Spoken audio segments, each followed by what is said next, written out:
Good evening. Today is Tuesday, November 10th, and it is now 7 p.m. So we will call our Arts Commission meeting. Melissa, if I could have a roll call, please. Commissioner Simpson, Present. Commissioner Bob Berry, Here. Commissioner Cole Young, Present. Commissioner Lauren Jones, Here. Commissioner Jim Gribble, Here. Commissioner Jessica Berry, and Commissioner Pat Setzer is absent. All righty, we do have a quorum. If we could all stand for the Pledge of Allegiance, please. I pledge allegiance to the flag of the United States of America and to the republic for which it stands, one nation, under God, indivisible, with liberty and justice for all. All right, good evening, everybody. It's good to see everyone. Looks like we do not have any fans out in the crowd tonight, so we have no public comments. We will move to presentations. We do have Mr. Jonathan Zer here, our city attorney, and we will let him take over. Thank you, Chairman. It's a pleasure to be able to come before the Commission this evening. Based upon some input and guidance from Mayor Turnbow, I have been given the charge of touring to each one of the boards and commissions for the City of Raymore to give on an annual basis, at least in this year, educational opportunities, an opportunity to introduce myself, opportunity to provide some issues that may be of concern for your commission, answer any questions, and to general education opportunities for you all. So this evening I was scheduled to be able to provide presentation. I'd like to thank Ms. Harmer for making sure to get me on the docket or the calendar and agenda for the evening, and look forward to being able to provide you with an overview. I did provide you with a PowerPoint presentation, though my intention is not to stick tight to that PowerPoint presentation. And I heard comment with regard to Robert's Rules beforehand. There have been 89 changes to Robert's Rules in the most recent version of the text. It is not my intention this evening to go through each one of those individually for you to describe how it will or will not impact upon this commission. So, that being said, I will make two guarantees to you. The first guarantee is I will attempt my best to not bore you to death. And I will tell you that I will fail that as my second guarantee for you. So I apologize if there's anything. What I'd prefer to do is make this a conversation. I always welcome input and questions as we go throughout the course of the evening. And what you have before you is not what I would identify as all-encompassing. This is a notion of getting highlights and topics or issues. With regard to the PowerPoint presentation that you have before you, this was presented to the City Council recently. I have readjusted a number of the slides that may or may not be applicable for Arts Commission specific.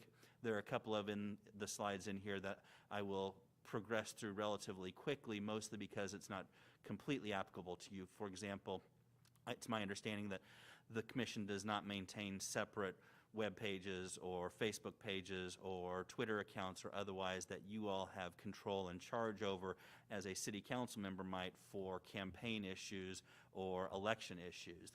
Most of those social media accounts are controlled by Ms. Harmer, who makes sure that anything that is posted is maintained to city standards for it. So I will kind of brush past the social media and leave it mostly up to, if you don't want to see it on 41 Action News, please make sure not to post it. So I'll get to that slide as we move down through it. That's the opening preliminary overview of what I have for you. That would take us to our second page in the PowerPoint presentation, which gives you kind of an overview of the agenda of what we're going to cover. We'll cover bylaws and rules of procedure that may be adopted by the Commission. We'll talk a little bit about the Robert's Rules of Order in the time of COVID, specifically because a number of those rules that have changed with the most recent version allow for more electronic and video conference format for conducting business. Now, for your purposes, we were able during the first onset of COVID to figure out ways for the City Council to conduct their business. It's my understanding, as I recall, no boards or commissions met for a number of months during that time frame of shutdown. If we come back to the notion of having another shutdown, if they are doing something as they have in European countries, I think we may well have options that would be available to us based upon what we learned with the council to apply to this commission, and Robert's rules and how they've related those to COVID may well be a benefit for us. Okay? We'll also talk about public meetings during the holidays, in particular the opportunities that you all will have to go to holiday parties where there may be 3, 4, 5, or more of you all at a meeting at the same time, and how we avoid looking like we are discussing public business outside of a public meeting. We'll also talk very shortly about the appearance of impropriety and how to avoid that. I have not been asked to do anything with regard to improper actions of the commission, council, or any board at this particular point within the city.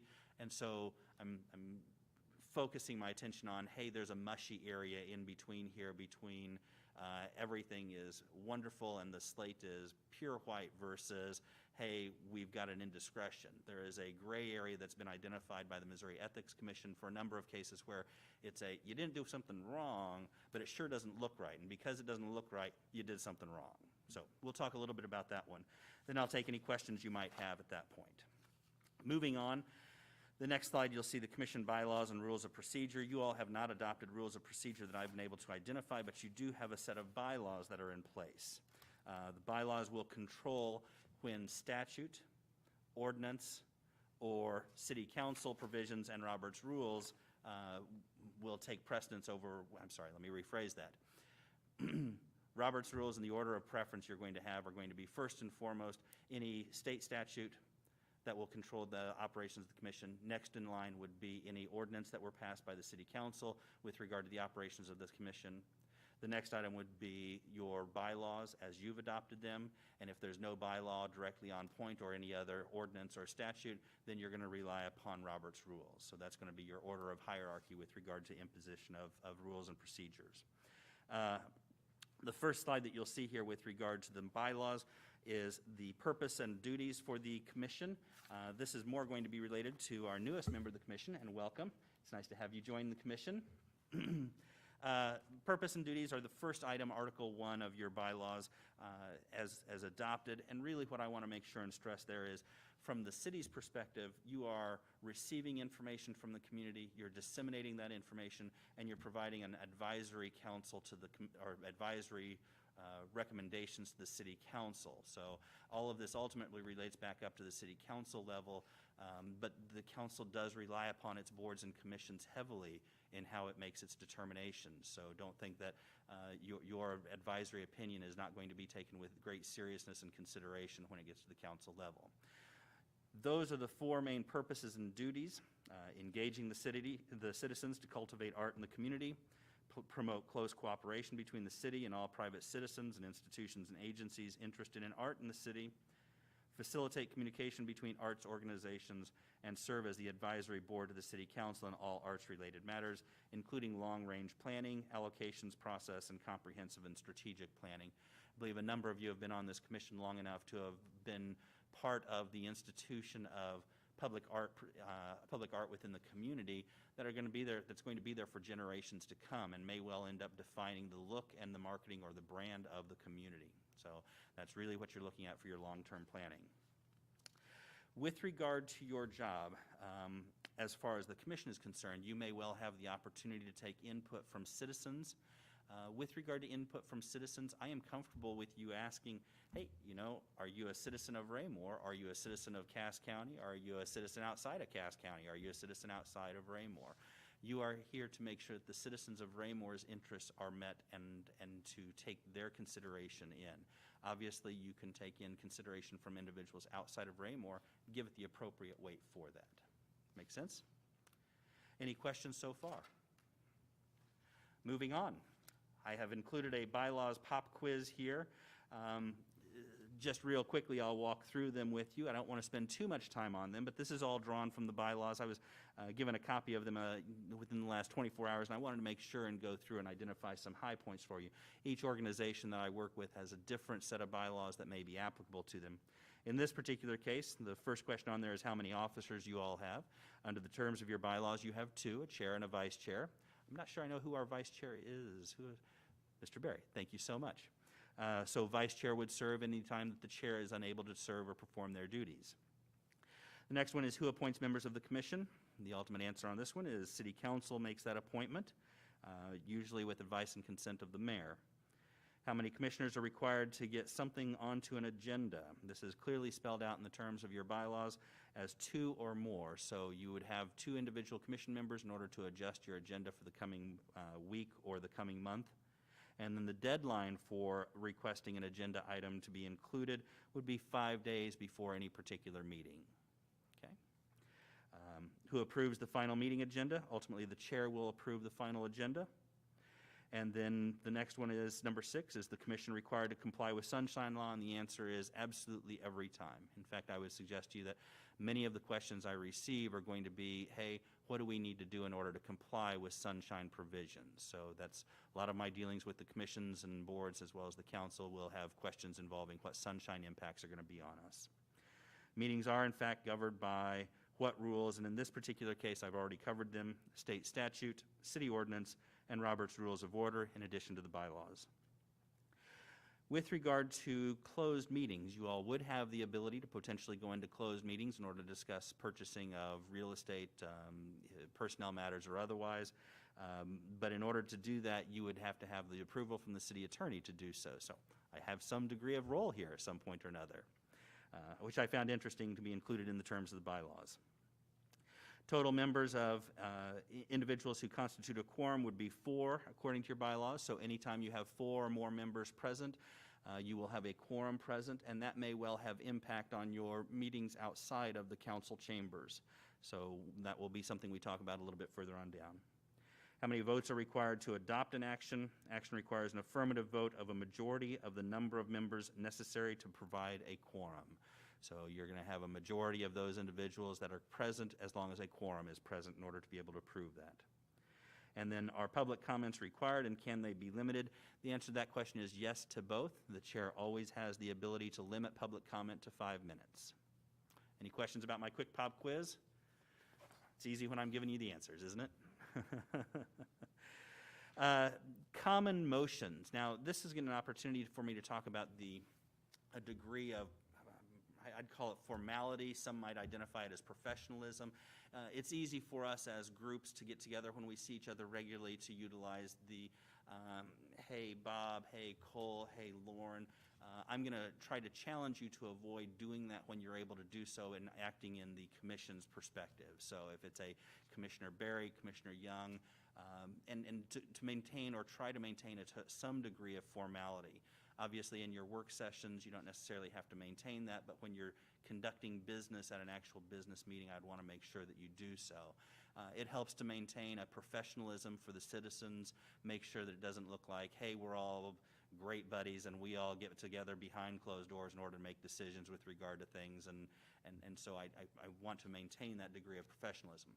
It's also important to make sure and point out that it's always good for purposes of administering a clean meeting so that we have good notes and minutes to be taken, that you wait for recognition from the chair before making comment or suggestions. So if you're inclined to make an input with regard to the meeting, part of this formality and professionalism is, A, get the chair's attention, wait for the chair to recognize you and acknowledge you, and then provide your input and to advance the meeting. It allows us, again, to maintain some clarity with regard to the minutes. Any questions with that? Pretty easy and simple stuff, I understand, but it gets missed in the heat of the moment on many times. The common motions, and I'm not going to spend too much time with the common motions. I would note that when you have a motion to amend, it proposes changes to a current motion. So your process would be, hey, we'll look for a primary motion to be made on a particular item. We'll then look for a second, and then there will be discussion and debate with regard to that proposed motion. If the course of the debate and the discussion results in a change to that motion, even if the individual who made the original motion is the one seeking to amend it, technically that individual should motion to amend the motion that's on the floor. There'd be a second to that motion to amend, a vote on that motion to amend, and then the amended motion or the motion as amended would be considered by the entire group. So it's easy to fall into a comfortable feeling of, oh, hey, look, I made the motion, and so here I propose to amend it before we have any further real discussion on it. For purposes of maintaining our minutes and our meetings in clear order, it does help to try and provide that additional motion, even if you're the one that made the original. You can have a motion to postpone consideration. That would be if you need additional information from one meeting to the next. So, hey, we really appreciate the proposal that's before us, but here are 5 questions that we need to have answered by staff before we consider this. That would be motion to table, motion to continue, or in this particular case, a motion to postpone the further consideration until additional information can be provided. You can also have a motion to extend or limit debate. The members of the commission can make that proposed motion. Ultimately, they can overrule the chair with regard to the time frame for delay or extension of debate. And then, of course, there's also the motion to recess. If you all have been dragging on for a long portion of an evening and you seek to recess, motion second, a vote of the commission to recess, you would be able to do so, but ultimately the chair gets to decide how long that recess will end up being. 2 other items I want to make sure and point out. First is a point of procedure. This would be addressed to the chair. It does not require a second. It is not debatable, does not require a vote. It inquires as to what the proper procedure is. Many times that's going to result in, hey, what's Robert's rules say about this? Hey, do we have a bylaw provision on this? Hey, we've got a motion on the floor. I didn't hear a second. We're already debating this. That's kind of the notion for your point of procedure. And then the final one is your point of privilege. And the point of privilege is, basically, it's a cry for help. Hey, I need something here. You all are looking at a PowerPoint presentation. I don't have a copy of it. I need to see that before I'm able to move forward. There you'd get the attention of the chair. Point of privilege, sir, I don't have a copy of these materials to review, or I can't hear the speaker, I can't see the video, whatever it might be. It allows for the options to stop, technical difficulties to be resolved, and then allowing the meeting to go forward. Obviously doesn't need a motion, second or otherwise. It's just notifying the chair that we've got a problem. Questions? Okay. Moving on. New Robert's Rules in the time of COVID.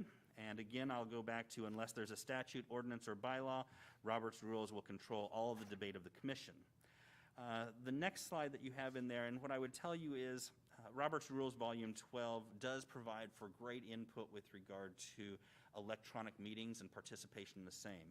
Ultimately, and the deeper you dig into the 89 changes, what I would suggest to you is that's great for boards and commissions that would be associated with private entities or not-for-profit, perhaps HOAs and otherwise. With regard to you all, because you are subject to ordinances, because you're subject to sunshine, it really doesn't have that dramatic of an impact under you, the version 12 for electronic meetings. There are some things in there that would be useful if and when you all need to utilize an electronic meeting moving forward. But so far, we're lucky we haven't had to do that, at least recently. So,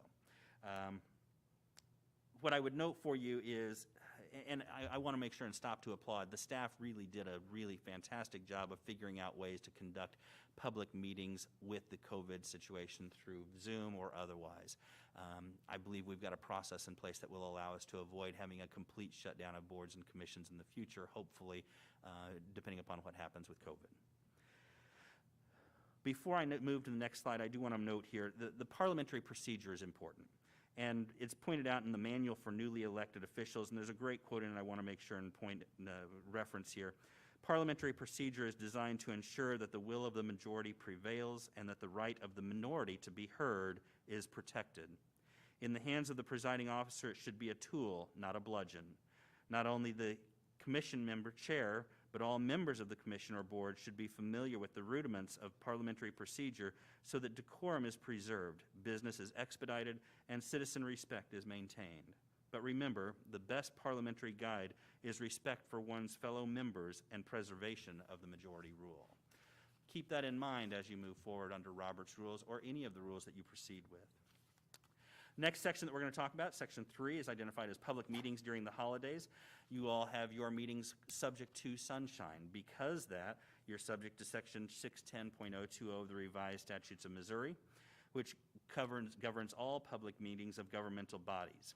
If the meeting will be conducted, and I've highlighted a portion on here, which is what allowed us to operate during shutdown and guided the format for our meetings during COVID. If the meeting will be conducted by telephone or other electronic means, the notice of the meeting shall be identified, the mode by which the meeting will be conducted, and the designated location where the public may observe and attend the meeting. That's very important for purposes of being able to allow for due process, an opportunity to be heard, an opportunity for the public to make their comments, which, going back to your original goals and purposes and duties, is principal to you. Okay. The next page is going to talk about the definition of a public meeting. Basically, this boils down to 3 factors for a public meeting, and this is where I get into your holiday discussions and your holiday parties. You all may well be invited to holiday parties where you have more than a quorum present. That's not a problem for me. It's when you combine that with another factor or 2 other factors that it becomes an issue. I live in Independence, and we had this problem at a cafe in Independence many years ago called the Inglewood Cafe, where a couple of council members came together for breakfast one morning, and members of the community overheard them discussing specific actions, specific procedures, policy, got them in trouble. I'd like to avoid that trouble in the city of Raymore if I'm able to do so. The 3 factors that will cause problems for me. 1, a quorum of a commission or a public governing body being together at one time, and combining that with a discussion of public business or a discussion of public policy formulation. So anytime you're discussing a particular application, anytime you're discussing a proposed policy moving forward. That becomes a problem for sunshine purposes because you're having a meeting, you're conducting business without actually having a notice of that meeting being put out. Questions on that? Moving on, this is 2 case studies, and again, I won't spend too much time here, but I want to make sure and point out these are the thumbs up and thumbs down for case studies. And the first one I'm going to reference is Colombo versus Buford. In this particular case, the school district officials met. It was a social gathering in one of their homes. District representatives were present with many other individuals from the community. The gathering was unstructured. There was no agenda. No one gavelled in the hearing. People didn't take turns asking questions, presenting information. There was discussions of general educational philosophy, but nothing that was specific to operations of that particular district. No votes were taken, and no specific policy was established. In that particular case, the court came back with a thumbs up. This commission did exactly what they were supposed to do. They still were able to maintain their holiday cheer, their get-togethers without conducting business, and therefore not a problem according to Sunshine. The other side of that is the Kansas City Star versus Shields, where policy was specifically dictated. Members of a commission got together at Fedora's restaurant in a back room. They produced a memorandum which looked suspiciously like minutes and decisions made during the course of the meeting. The handouts were provided during the course of the meeting. There were matters discussed. There was a quorum of the commission present during the time of the meeting, and that resulted in not a very good outcome for the city of Kansas City on that particular one. I would note for you of particular concern for me, a civil fine was imposed upon the attorney who organized the meeting and reserved the original room, and again, I would greatly appreciate it if my city would not do that to me. That is kind of a quick case study and overview.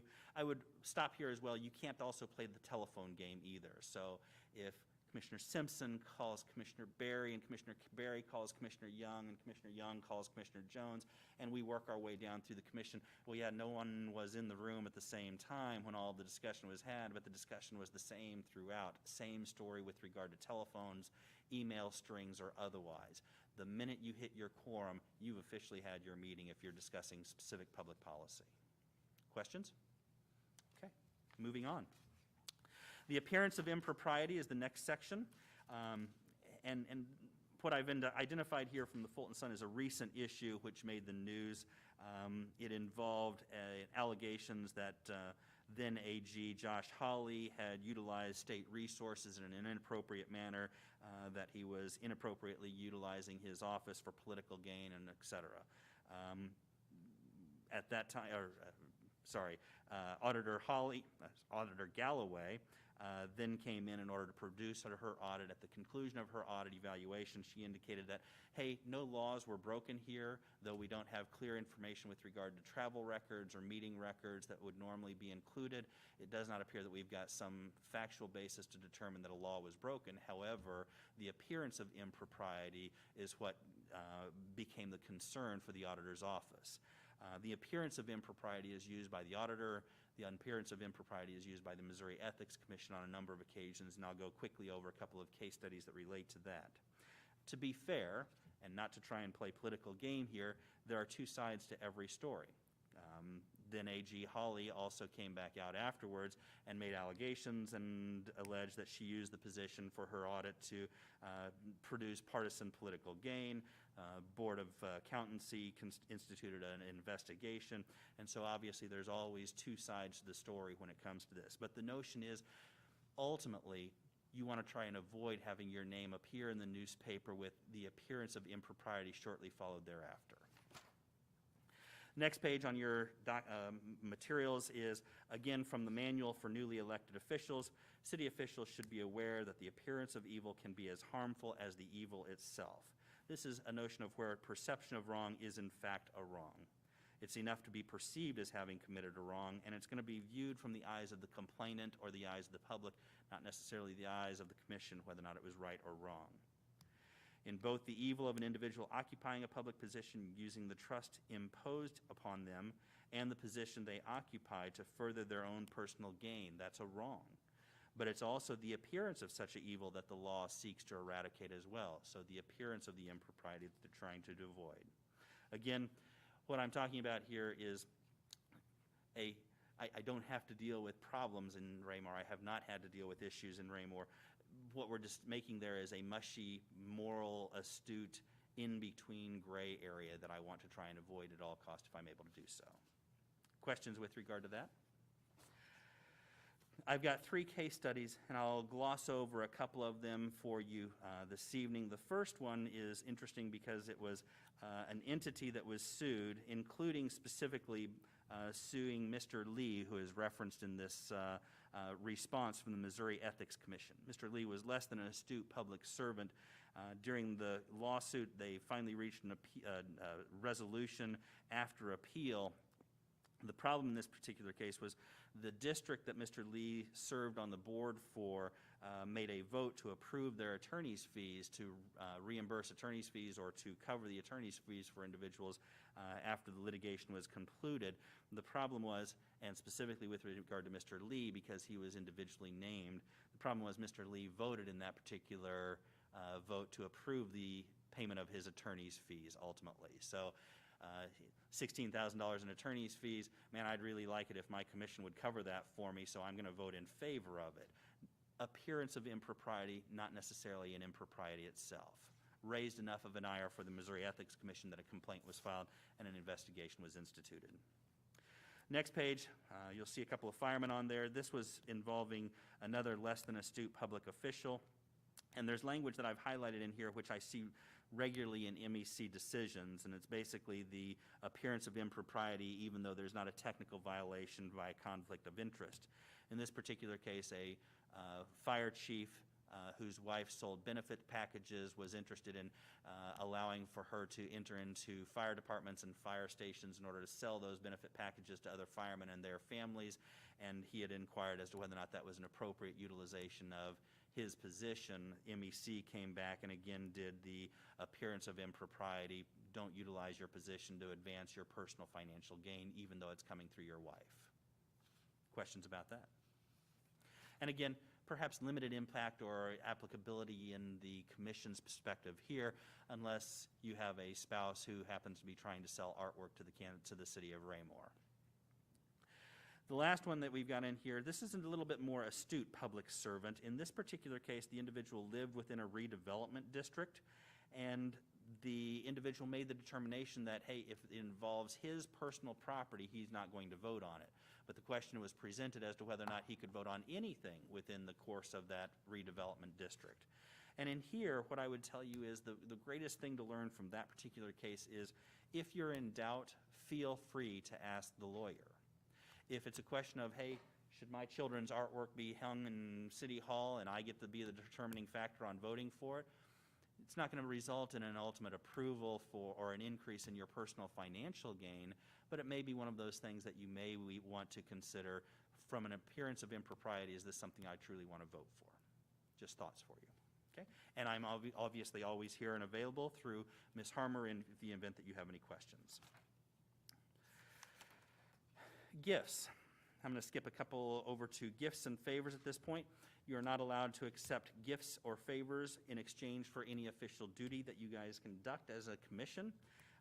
And I would note here just a couple of real quick caveats. The first is a meal is not necessarily deemed a valuable gift. So if you are invited to present positions of the Arts Commission to local Rotary Club or otherwise, the fact that you get a meal during the course of that Rotary Club presentation is not a violation. It's not going to be a problem as identifiable as a gift.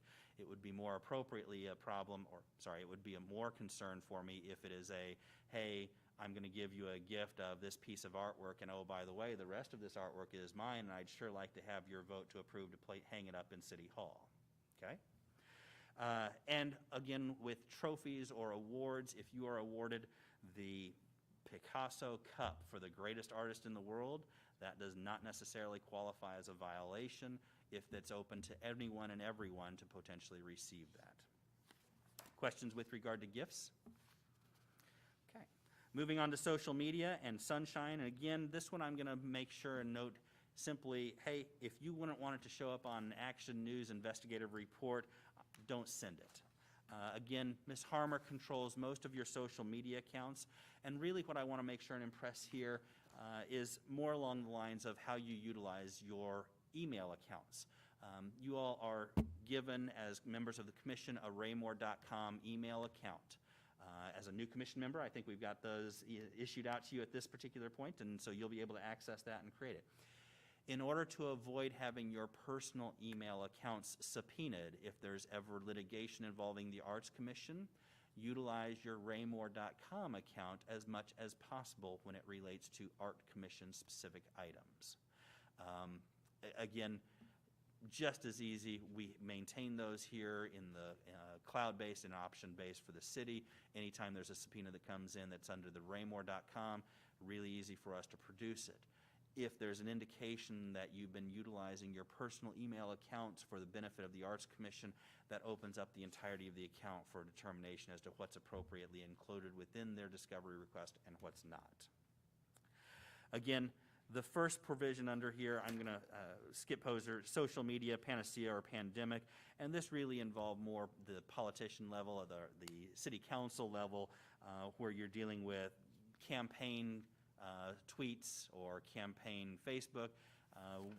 We've seen all kinds of examples where that can turn bad for political individuals. Best practices on the next page. Basically, this goes back to 7 best practices that you can use to maintain a separation between your personal accounts, your business accounts, and your any political or commission accounts that you might maintain. And the last section I've got here is to keep a personal account from becoming public, a do's and don'ts provision. Again, maintaining your raymore.com account is critical every time you're able to utilize it. It's easy for us to keep track of for purposes of being able to disclose.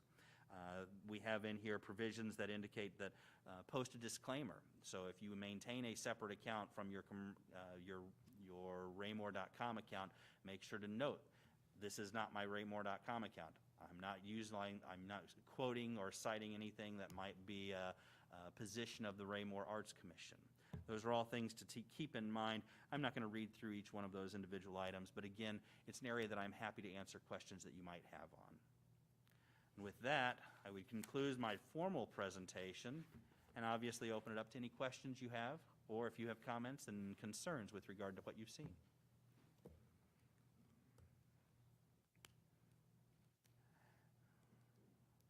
I'll take the silence to mean it was a riveting presentation. It is a pleasure. Thank you all, Chair. Chair, I'll hand it back over. Thank you, Mr. Zer. We appreciate you for taking your time to come in and present to us. Okay, we will move on to committee updates. And Mr. Berry, I will let you take over with the Public Art Committee update. Thank you.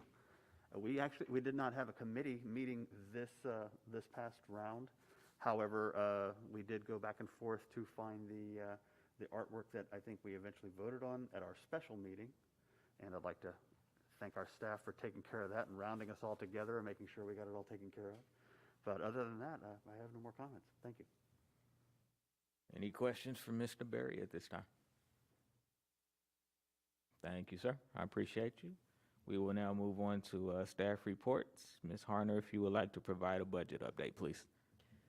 Our budget update is that we have a $20,000 budget for this year that we have not spent a penny out of since November 1. And we will be going over next month our plan for the new year. So we'll be determining how to use those funds at the next meeting. And that concludes my report. Thank you, ma'am. We will move on to the consent agenda. Tonight, we have two items. The first one being our Arts Commission meeting minutes from October 13th, 2020. If I could get a motion to approve those minutes, please. So moved. And a second. All in favor, please raise your right hand. Carries unanimous. Our second agenda thing is Arts Commission special meeting minutes from our special meeting that we had to vote on the art that we're going to put in TB Hannah. So if I could get a motion for that consent agenda option. So moved. And a second, please. Second. All in favor, please raise your right hand. Carries unanimous. Thank you, guys. Unfinished business, it looks like we have none, so we will move past that. And I do not believe we have any new business as well at this time. So we will move on to commissioner comments, and we will lead off with Ms. Simpson. We've talked a lot lately about public arts, so I've been, we drive around the city, not as much as I used to, but I've been noticing public art in parks, and I really feel very good about what we've done. I'm really, really proud of it, and I laud the Public Art Committee again for what they've done. Thank you, ma'am. Mr. Berry. I'd like to welcome our new commissioner. It's nice to finally have a full house again. Good seeing you. And that's about it. Thank you. Mr. Young. Just excited that we've moved forward with our temporary art installation, and excited, I believe this month, right? It'll be installed, so within a month or so. So Yep. Excited to have that brought to life quickly. Mr. Gribble. No comments this time. All righty. Ms. Setzer. Just before our next meeting on Monday, December 7th, 3:30 is our third annual Christmas sing-along. It will be impossible to meet in person. We were hoping we could have both the online and in person. That will not be possible because of the current situation, but I'm going to talk to them and see if we can get it replayed a couple of times, because we've always had people say, I'm not off work at that time, and can we do this later? So I'm going to check and see if we can get that to work out. But that'll all happen before we meet again. Good deal. Thank you, ma'am. And our newest member, Mrs. Berry, welcome. Do you have any comments tonight? Short and sweet. I like it. I will conclude by saying welcome again. It's great to have a full commission. We've done a lot of work, and we're excited to have another voice to give us another set of eyes and ears and help us grow. So definitely welcome. Thank you for joining the team. To the rest of the commission, guys, thank you so much. It's been a challenging year, and I think we've navigated these waters pretty doggone well. So thank you for your commitment. Thank you for your voices, your ideas, everything that comes along with what we do. We definitely have made an impression, and that's not just me, that's all of us. So thank you guys very much. Okay. Thank you for your leadership. Thank you for your staff support. Yes. Can't do this without Miss Harmer at all. Also, thank you, Melissa. We appreciate you. If there is nothing else, could I have a motion to adjourn, please? So moved. And a second. Second. All in favor, please raise your right hand. Carries unanimous. Thank you, guys. Meeting is adjourned.